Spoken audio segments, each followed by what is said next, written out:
Esa never told me, oh, bawal ka na Yeah. mag-Taco Tuesday or whatever, mag-interview ng mga girls or mag-joke ng ganito.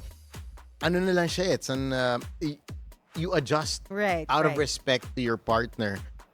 You know what to say, what not to say. Parang hindi ka naniniwala sa akin. Hindi. Si Mona ka ganun.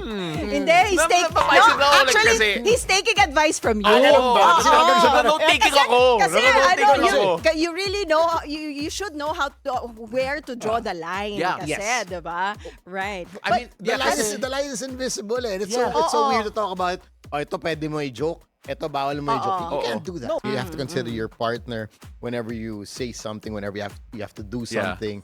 Because Ano ba yan, Tony? it's great. Oh my Ay, ano God. pala, tingnan mo naman yan.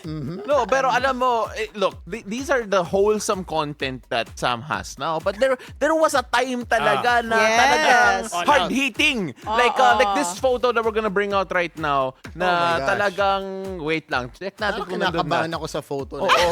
No, dapat lang. Kasi ako rin, kinakabahan kung baka mapalitan yung rating natin dito eh. Ayun, no? Oh. I mean, like, back in the day, Medyo safe pa yan. medyo safe, but kasi naka-blur si Kasi Tony.